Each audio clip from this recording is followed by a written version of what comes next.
Assalamualaikum warahmatullahi wabarakatuh ya. Jumpa lagi saudaraku, ton Sabtu ya. Tanggapi komentar saudara kita ya. Saya ini sering tirakat, saya sering mengunjungi tempat petilasan sholat, saya bolong-blontong. Karena menurut saya sholat itu adalah komunikasi kepada Tuhan, kapan saja, di mana saja. Setiap saat bisa dilakukan komunikasi. Yo beda ya. Jadi sholat itu ya sholat, ada aturannya. Ya. Sama halnya Anda ini mau kencing ya, kencing di jalan dengan kencing di tempat WC gitu loh. Ya, teman-teman nonton Sabtu kan beda tuh. Kalau Anda kencing di jalan, ya di jalan moro-moro kencing. Apakah Anda punya aturan? Tidak punya.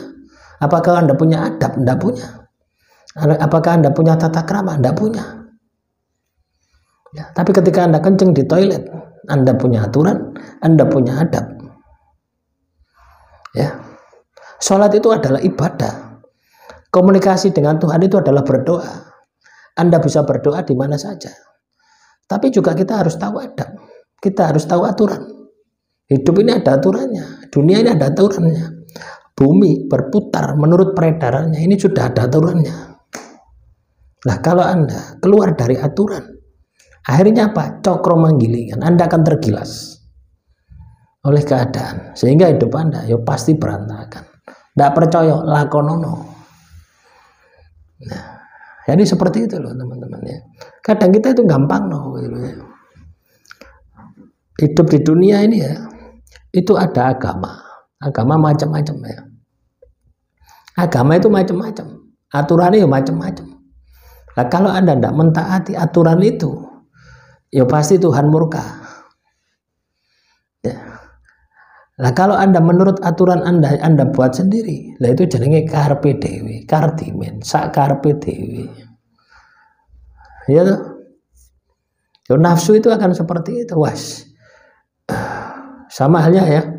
Katakanlah ini tentang syariat, orang berjilbab itu lebih baik tidak berjilbab daripada jilbab hati ini busuk loh. Ini bukan soal hati busuk, bukan soal jilbab. Ini soal aturan. Aturan itu harus ditaati. Soal hati busuk atau tidak busuk ini tergantung individunya.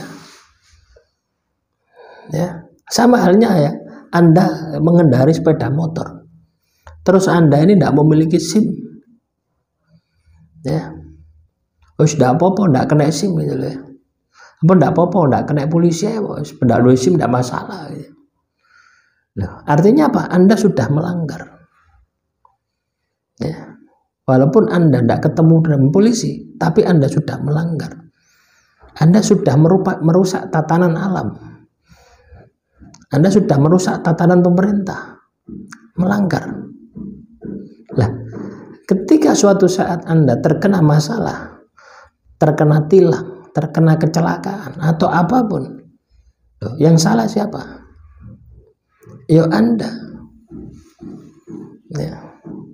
Nah, inilah yang tidak kita perhatikan gitu. Jadi kita hidup itu sakar PDW tidak, teman-teman ya. Nanti kalau katakanlah hidup Anda susah, ya, hidup Anda menderita, Anda komplain sama Tuhan. Wah, itu karena memang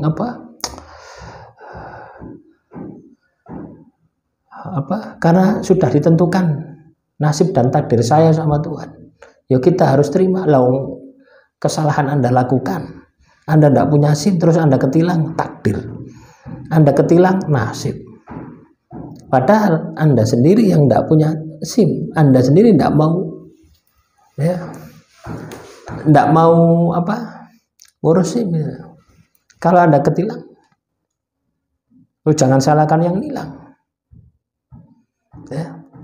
Teman-teman nonton Sabtu, kita hidup di dunia ini ya, kita dikasih akal pikiran supaya kita berpikir.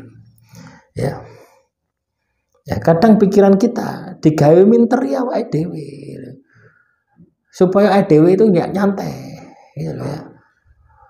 Padahal hidup di dunia ini ada aturan. Aturannya apa? Ya agama. Dalam agama itu ada apa? Ada ibadah.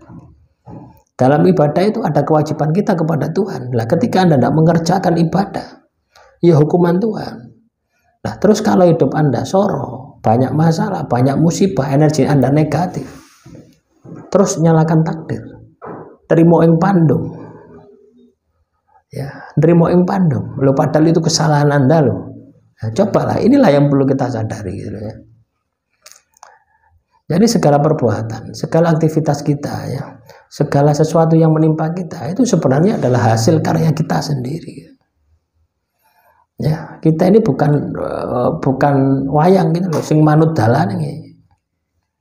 Ya, kita ini sama Tuhan diberi kebebasan. Tapi Tuhan kasih Anda itu akal. Tuhan itu kasih Anda itu batin, ya, dimensi akal, dimensi batin. Supaya apa? Bisa membedakan mana yang baik, mana yang benar. Kalau Anda dikasih akal toh, ya hancur. Makanya dikasih batin juga. Ya, kalau Anda hanya menggunakan batin toh, ya hancur. Ya, akhirnya ya seperti itu ya. Sholat itu kan ibadah di mana saja. Kita bisa komunikasi di mana saja. Ya beda. Sholat itu ada aturannya ya. Kalau muslim itu sudah ada aturannya. Nggak tahu kalau Anda non muslim gitu ya. Ada aturannya. Isya jam berapa, subuh jam berapa, lohor jam berapa. Kalau ada halangan ya bisa ditunda gitu ya. Bisa dijamak, bisa dikosor. Kalau lupa bagaimana? Kan seperti itu gitu. Semuanya sudah jelas, sudah ada aturan. Ya, kalau kita tidak mentaati aturan, ya pasti kita ini kena cokro manggilingan, akan tergilas. Alam ini murka dengan kita. Ya. Ya. Nah, semoga ini bisa dipahami ya, teman-teman weton Sabtu ya.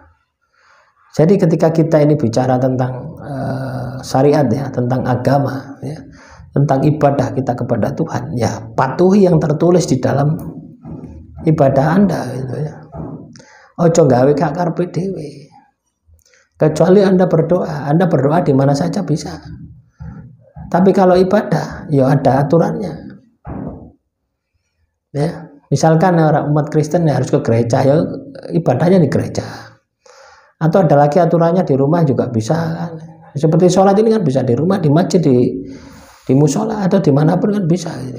Tapi waktunya tetap ya. Isya subuh ya jam 3 jam 4 ya. Ya. Nggak mungkin subuh isya gitu. Ya kacau, dunia kan kacau ketika Anda buat aturan dewi gitu ya. Ketika aturan Tuhan terus Anda rubah-rubah, gawe aturan dewi, ya ini namanya kacau. Ya, fisik kita itu akan selalu seperti itu ya. Nafsu kita itu akan selalu mengarahkan kita kepada seperti itu. Ya. Pada nyantai wis gak usah sembahyang wis. Yang penting kan saya berkomunikasi dengan Tuhan ya. Nah, kalau Anda memiliki sudut pandang seperti ini, ya, hidup Anda pasti banyak masalah gitu. Ya. Pasti wis itu. Kenapa Anda tidak sinergi dengan aturan Tuhan gitu. Ya, di dalam diri kita itu kan ada pikiran, ada batin, ada syariat, ada hakikat. Syariat tok tanpa hakikat ya ndak sempurna, hakikat kok tanpa syariat omong kosong. Ya.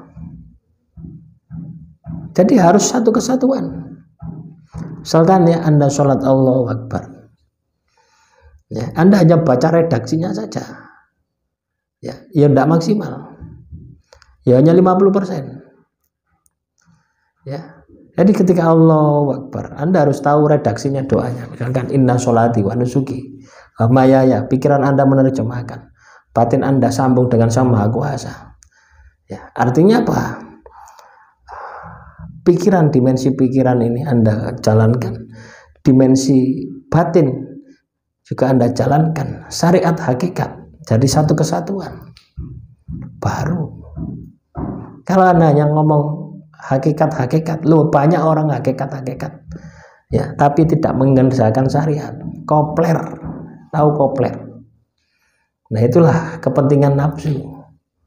Ya, nafsu itu seperti itu. Tidak gelem, tidak soro. Ya. Kalau batin tok penak. Tapi kalau Anda bergerak, Anda harus wudu, Anda harus ya berdiri, ya ruku, sujud, berangkat ke musola. Itu kan aktivitas syariat. Ya, aktivitas batin adalah niat Anda, ya, penjiwaan Anda, baru komplit. Tapi kalau Anda hanya sekedar batin itu, ya itu jenenge sakar PDW. Kalau Anda seperti itu, ya hidup Anda pasti akan banyak masalah. Ya.